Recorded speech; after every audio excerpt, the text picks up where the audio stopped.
¿Qué tal? Bienvenidos a este nuevo video. Tres temas tiene este video, como lo dice la portada, a la mera yugular salieron Robert García de manera indirecta contra el Consejo Mundial de Boxeo.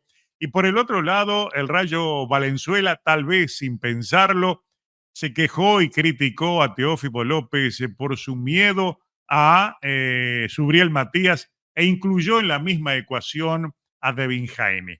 Pero vamos por partes. Vamos a empezar con Robert García, que yo creo que es lo más importante, porque Robert García en estas últimas horas criticó fuertemente la posibilidad de que Anthony Joshua termine enfrentando a Francis Ngannou. Recuerden ustedes lo que les dije en un video anterior, cuando surgieron en estos últimos días del año los nombres posibles de los rivales ahora para marzo de Anthony Joshua, habida cuenta de que no va a enfrentar seguramente a Deontay Wilder. Se habló de Filip Ergovich, se habló del chino Zhang y se habló también de Francis Ngannou. Lo que yo les dije es que directamente va a ser Francis Ngannou porque es el rival accesible. Es el hombre al cual puede enfrentar Anthony Joshua sin peligro de pasar vergüenza y al mismo tiempo quedaría listo con una victoria contundente contra Francis Ngannou, que le hizo una gran pelea a Tyson Fury, para enfrentar después a Tyson Fury en caso venza a Usyk ahora en febrero. Claro, eso dentro de las teorías, pero Robert García, el laureado entrenador, varias veces entrenador del año, y que estuvo en la esquina en su momento, precisamente de Anthony Joshua, declaró que sería una locura permitir esa pelea por las diferencias abismales que existen entre uno y otro, y en cierta medida, con su declaración, sin decirlo, le da un verdadero palazo a la yugular del Consejo Mundial de Boxeo. Porque hay que recordar que dentro de los tecnicismos que transmite el boxeo, para quien sea un fanático que no está en su día a día, lo único que importa es que Francis Ngannou es el número 10 en la clasificación del Consejo Mundial de Boxeo, un verdadero disparate, un verdadero dislate del Consejo Mundial de Boxeo de colocarlo en esa posición cuando ha realizado una sola pelea como profesional y esa pelea la perdió. En ese caso, entonces, la crítica de Robert García, más que dirigida a la posibilidad de que permitan esa pelea, va dirigida al Consejo Mundial de Boxeo, que debería asumirla como tal. Vean ahí lo que les pongo en la pantalla, la declaración de Robert García, donde dice que es una pelea fácil para Joshua, esas peleas ni siquiera deberían ser sancionadas. Y vean lo que dice aquí, Ngannou peleó contra el campeón mundial del peso pesado, el cual de sancionado, me refiero a Tyson Fury, fue una falta de respeto, fue a pelear sin entrenar un solo día para esa pelea, todo resultó demasiado embarazoso.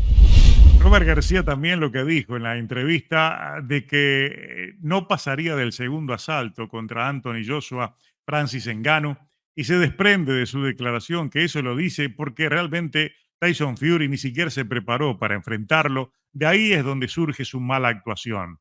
Está claro entonces de que un hombre que conoce tanto de boxeo, que está detrás, ha estado y está detrás de grandes carreras y de grandes campeones, su palabra no puede caer en saco roto. Para él dice que es una vergüenza que autoricen esa pelea, como también dice que fue vergonzoso haberlo permitido pelear contra Tyson Fury. Fue vergonzoso que Tyson Fury no se preparara para esa pelea y no lo dice, pero lo deja traslucir, que es vergonzoso entonces de que Francis Ngannou figure en la clasificación del Consejo Mundial de Boxeo nada menos que en la 10ª posición, es decir, está en condiciones de pelear cuando quiera por un título de ese organismo. Una verdadera locura, pero hay que tomarlo como lo que fue, un palazo a la yugular de Robert García contra el Consejo Mundial de Boxeo.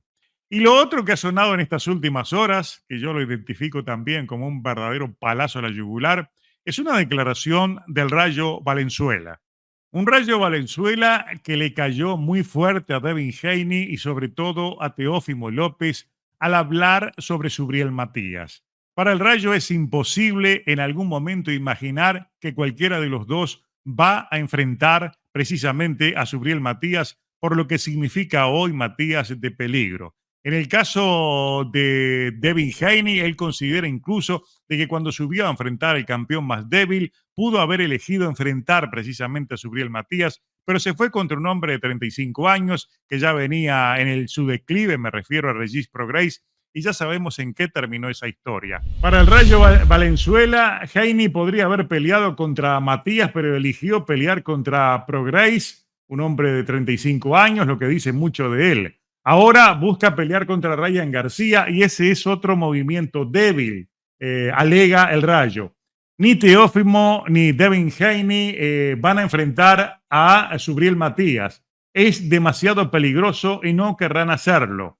Será como cuando Teófimo perdió con Cambosos o algo así. Les llevará una eternidad luchar contra ese tipo. No creo que vayan a pelear con él, dijo el Rayo, expresando dudas de Haney y Teófimo que alguna vez acepten pelear contra Subriel Matías. Obviamente esto les va a doler mucho, porque en definitiva esa es una de las grandes preguntas con las que arrancó el 2024. ¿Qué va a pasar con Teófimo López y qué va a pasar con Devin Haney después de sus próximas peleas? Sabemos que Teófimo López ahora en febrero va a enfrentar a Jamaine Ortiz. Algunos de mis seguidores me dicen que Jamaine Ortiz es un buen rival, es un hombre que le puede dar una gran pelea, pero recuerden que literalmente va a debutar en 140 libras y con muy poco tiempo de preparación, porque se supo hace pocas semanas de esta pelea. Es decir, Teófimo López adoptó esa mecánica de darle poco tiempo a sus rivales, está en plan de superestrella y se está moviendo en función de lo que le ha permitido la Organización Mundial de Boxeo,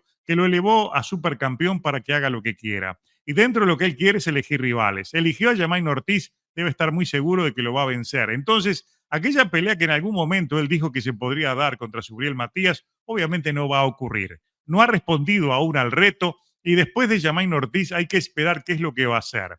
Yo pienso inclusive que podrá estar esperando esa pelea que supuestamente será en abril entre Cambosos y Lomachenko para invitar a cualquiera de los dos a que suba a 140, algo que ya hizo precisamente Devin Haney. Haney, por ejemplo, en una última declaración dijo que él estaría de acuerdo en enfrentarle la revancha a Cambosos, a Vasil Lomachenko en caso de que venza a Cambosos, pero la pelea tendría que ser en 140 libras. Y obviamente haría lo mismo que con Gervonta Davis. Nada de cláusulas ni pesos pactados. O sea, él va a llegar a pelear en más de 160. De Teófimo López podemos esperar lo mismo, pero en caso Cambosos venza a Lomachenko allá en Australia, seguramente lo invitará a que suba a 140 porque todavía debe tener la sangre en el ojo y querrá la revancha. Pero lo que todos estamos muy seguros es que bajo ningún concepto van a enfrentar a Subriel Matías. Yo creo que este 2024 va a ser crucial para que al final del mismo Matías siga campeón en 140